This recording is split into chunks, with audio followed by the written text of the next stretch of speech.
it could hit negative 30 in Calgary, which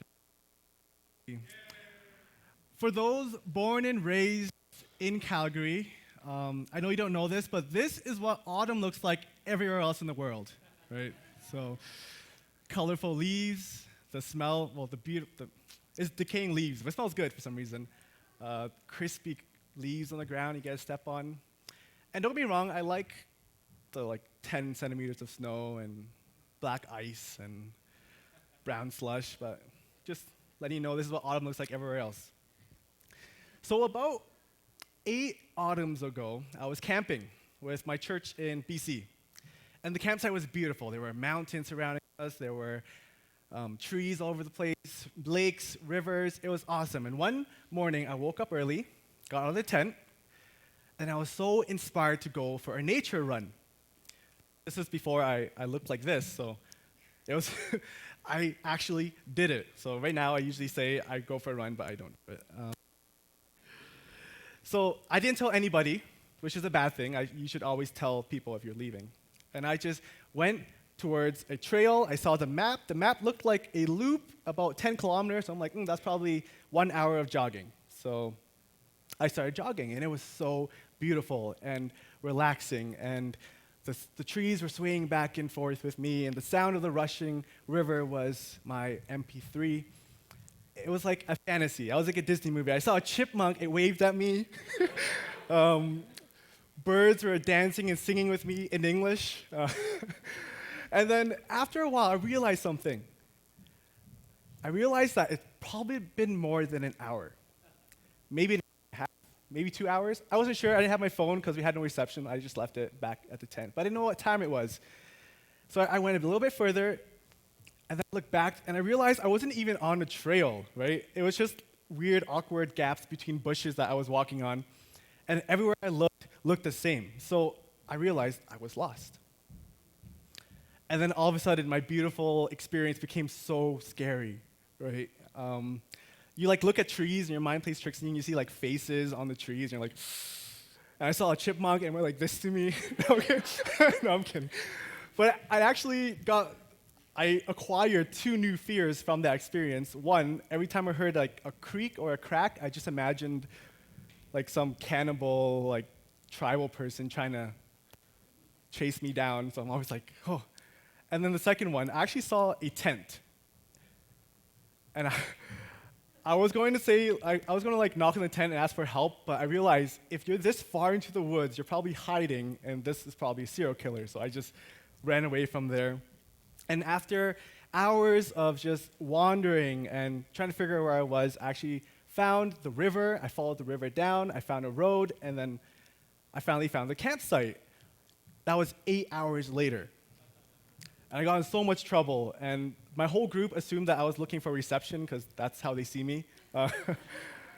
But yeah, I was in so much trouble. I should be. You should be too if you just leave for 8 hours. But today, I want to talk about maps, because this whole situation wouldn't happen if I had a map, or I carried the map with me, or if I had a GPS. And fun fact, if you download an offline map, you don't need reception for it to follow you around, so free GPS. And today we're actually talking about a map in terms of Christian moments. So the map of Christian moments, and these are points of a map that every Christian kind of goes through, stages of life that Christians go through. And as we go through the story and the message, I want us to kind of think about where you are on the map. And this is important to us because we have to have a sense of where we are in order to take a step in the right direction.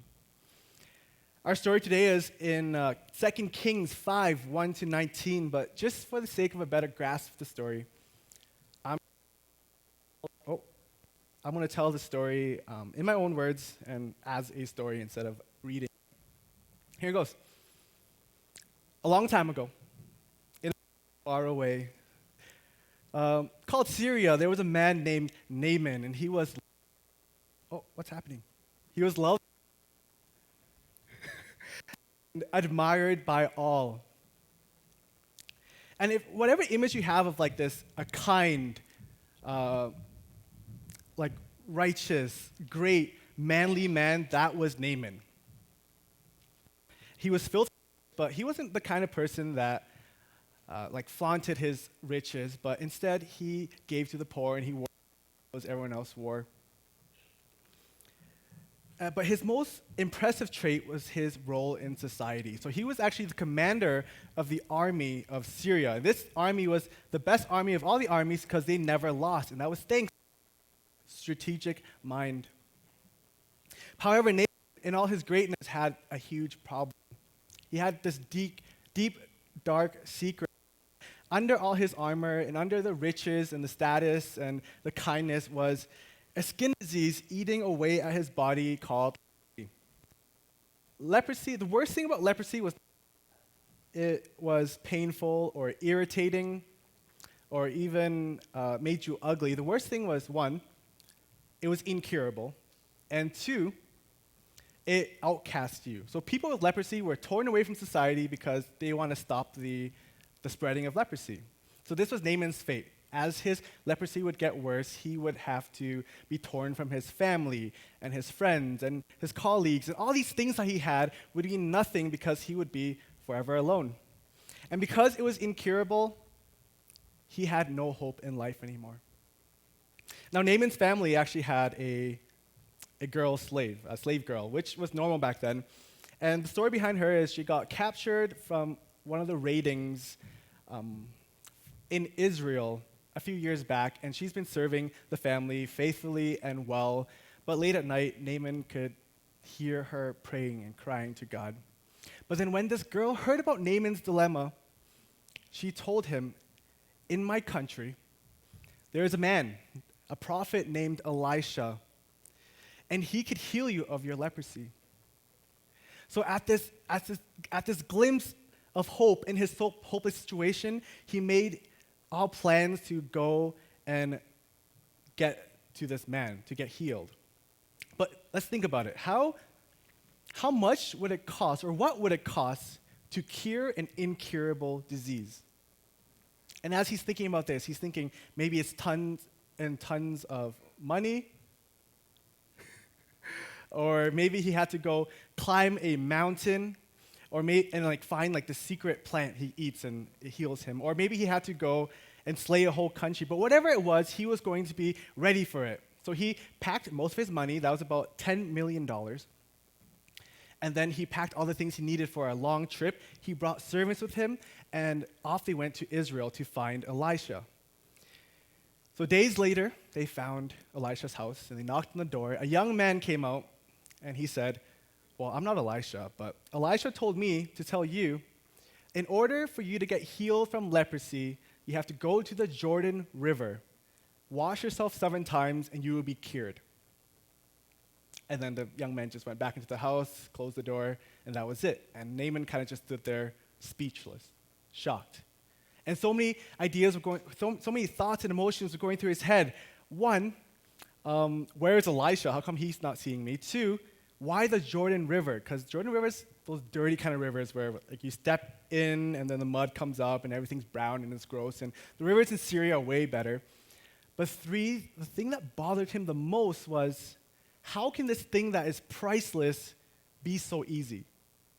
It must have been a joke. Elisha must be mocking him. So in his anger, he was leaving, and his servant said to him, "Well, if you were about to do all these great things, how much easier is it to just do this simple thing to get healed?" And Naaman thought about that logic, and he's like, "You're right." So he went to the Jordan River, took off his clothes or whatever, and then dunked in and got up and washed himself the first time. Nothing changed. So he's like, okay, 7 times. Went in the second time, got out, nothing changed.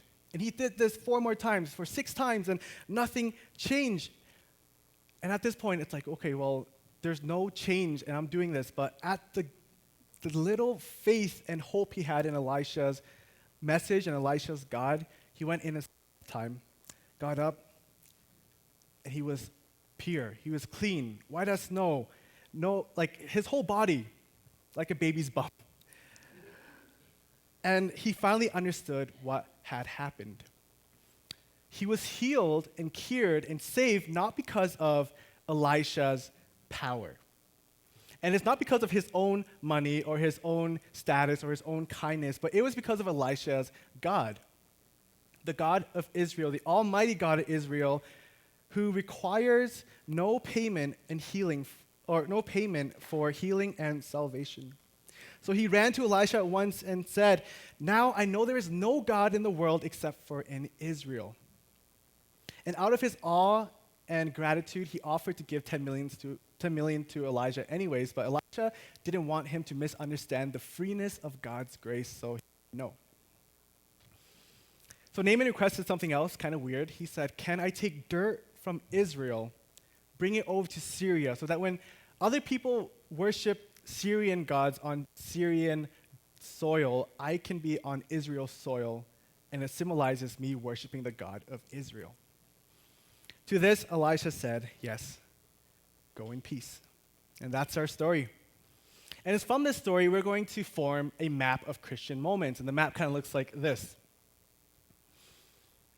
And as I said before, as we go through these points, I want you to just kind of think about your own life and your own faith and where you fit on this map.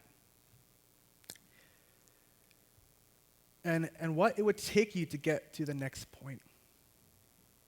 Our first point on the map is grace. And grace is something that you don't earn or deserve. And in our story, the instance of grace is shown by the slave girl. Because you think about the slave girl, she was taken for everything she knew.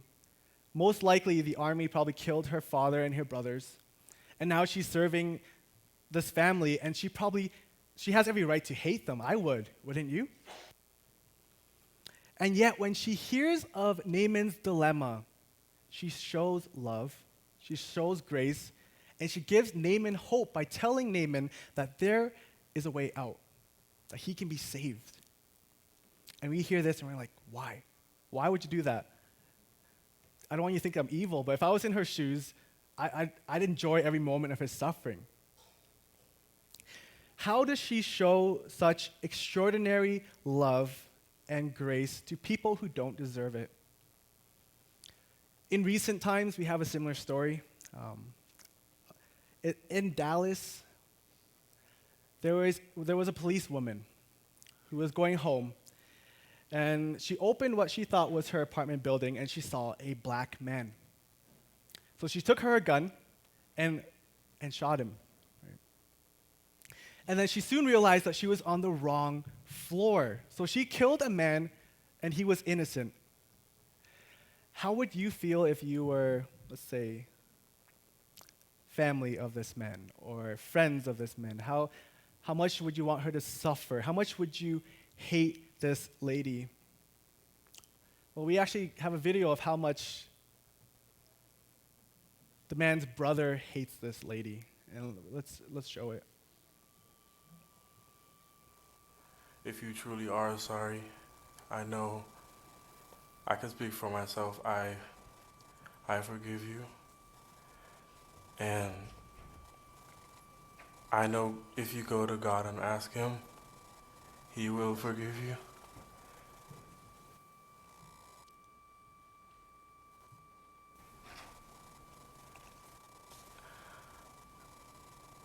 And I don't think anyone could say it. Again, I'm speaking for myself, not even bad for my family.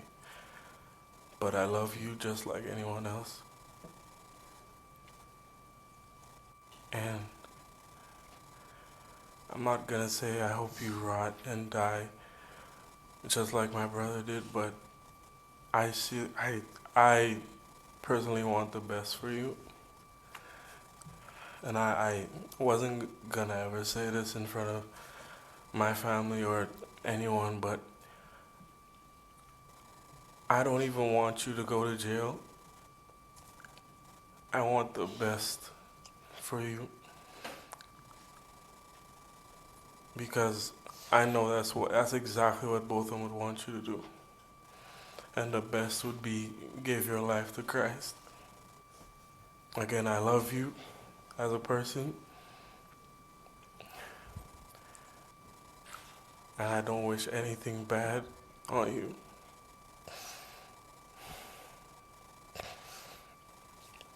I don't know if this is possible, but can I give her a hug, please? Please? Yes.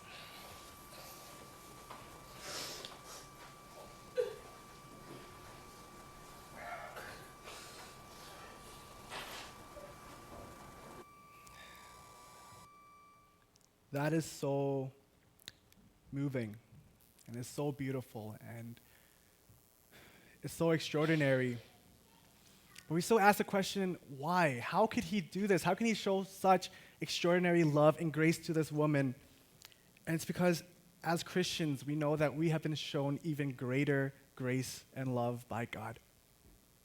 And because of that, we're able to show this extraordinary grace and love to others. And this is the mark of a Christian, to love deeply and to show grace.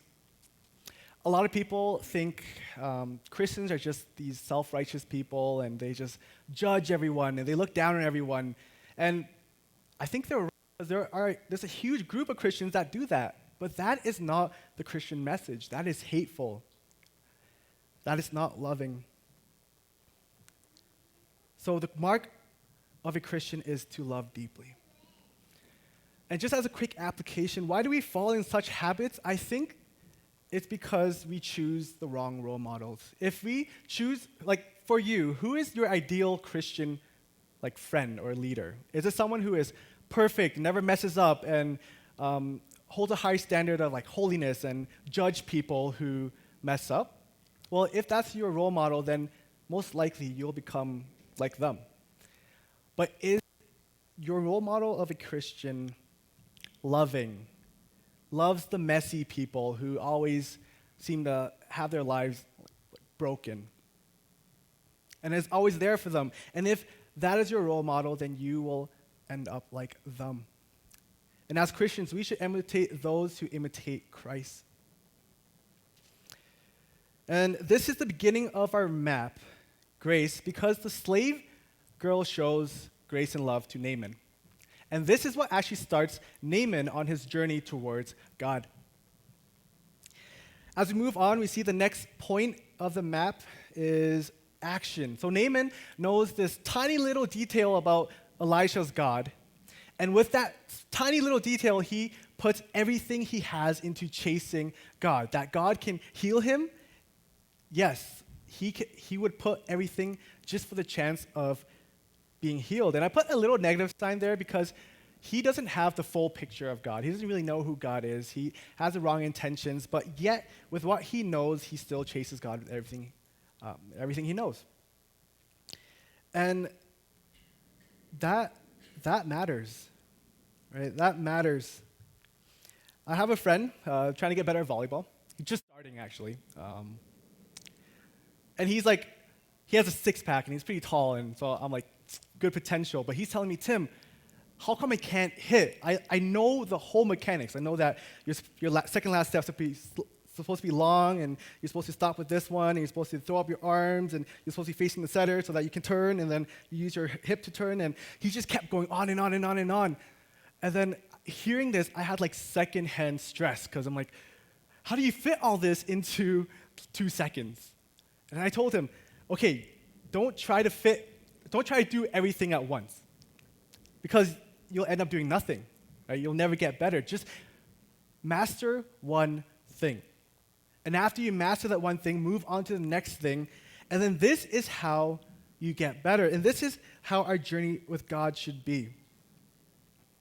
Because we try to learn a bunch of things about God, and we try to just do everything at once, and we can't. It's better to just learn one thing about God and then do that really well and have that affect us hugely. In James 1:22, it says, "Do not merely listen to the word and so deceive yourselves. Do what it says." And I think it says that you deceive yourself when you listen and you don't do because you think that knowledge is enough, but it's not. Knowledge that leads to change and affects transformation in your life, that is what matters. And if you're at this point in the map and you feel stuck, then live out what you do know about God and about what the Bible teaches. And just as God blessed Naaman for his action, he'll bless you too. Our next point is redemption. And if you look at Naaman, we kind of understand his thought process, right? So there's this great thing out there. And it can save you, it can heal you, it can give you life. So in order to get this great thing, what do you have to do? Probably some great thing, right? Or you have to pay a great amount. And this is what Naaman tries to do, and he's probably the most capable person to do such a thing because he was great and he was rich. Now, his disappointment from it being so easy is actually our biggest grace. Because anyone could have washed themselves, right? Anyone could have done this. A child, a homeless man, a prostitute, anyone could have done this. And what this tells us about God's grace is that it's free and accessible to everybody. It doesn't matter if you're broken or weird or great or have a bad past or you have a perfect track record. It's free and accessible to everyone. So what does this mean in Naaman's life? Naaman now understands that he's not living that terrible leprosy life because of God's grace. It's not because of who he is or what he's done. So when he sees other people who are broken or are messed up, can he look at them and say, you suck? No, right? Because the person that he is not because of what he's done. It's because of what God's done. So God's grace actually makes it impossible for us to look down on anybody. At Bible study this week, we were talking about love and compassion and how hard it is to love people who just constantly make bad life decisions and they get burned for it. And especially if you told them, hey, don't do this, and they did it, and they get burned for it, and then you have to be there when they're hurt. And it's like, are we there for them after all this? And I think the truth of redemption is that God loved us and had compassion on us when we were lost and when we were selfish and when we were broken and living life meaninglessly. And since we have experienced such great love from God, we can actually show great love to others too, because God's grace is free and accessible to anybody. As we move on to our next point, it's action again. But this time it's action with a plus sign, because Naaman is informed about who God is and what he's done for him. Now that Naaman knows this, he can't live his life the same ever again. And he does this weird thing with the dirt where he takes Israel's soil, brings it to Syrian soil, so that when he worships in Syria, he's on Israeli soil, and that means that he's worshiping God. Right? And this act is both public, so people can see it, people know, but at the same time, it's also, in a sense, passive. He's not shoving the gospel message down people's throat. So, in doing this, he's not saying, ew, Syria sucks. Syria is wrong, all the wrong gods. I'm going to leave Syria and just live in Israel for the rest of my life. No, he actually brings God back to his everyday life. But at the same time, he's not saying, you guys suck. You're wrong, you're sinful, you're going to burn if you don't follow God. He doesn't do that.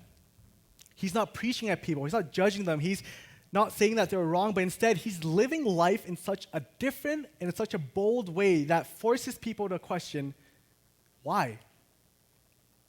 And as he lives this way, he becomes a representative of God to his nation. And that right there, that's our last point. We're back at grace. Naaman actually becomes like the slave girl, because just as the slave girl was a light to Naaman's life and his darkness and his hopelessness, now Naaman is a light to his nation, a hope to the hopeless, God's love and grace to those who feel like they don't deserve it.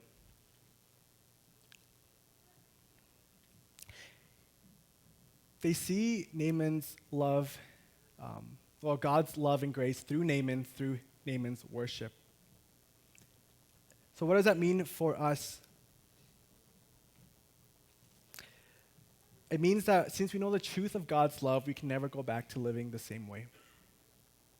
We have to live boldly, and we have to love greatly. We have to forgive freely.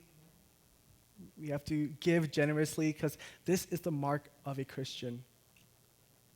And we see this mark of a Christian everywhere. Like that video we watched, that is a mark of a Christian. To love and to forgive your enemies, that is like stupidity in any other world, but in Christianity, that is the mark of a Christian. That's the mark of a Christian. That's grace. And even at our church, I'm so proud that we can say this, but we have this too. Like last week, Julia was sharing about Candy Carnival and how that man was saying, why do you do this for the community? Like, what's the point? And then there we can say, it's because of what God has done for us. And VBS, why do we, sorry to the kids there, but why do we put up with crazy kids for a whole week and love them? It's because we can say it's because of God's love to us. And even just volunteering and sacrificing our time in general at LCC, like think about OCC. Why do we pack boxes and send them to places in need? It's because of God's grace to us.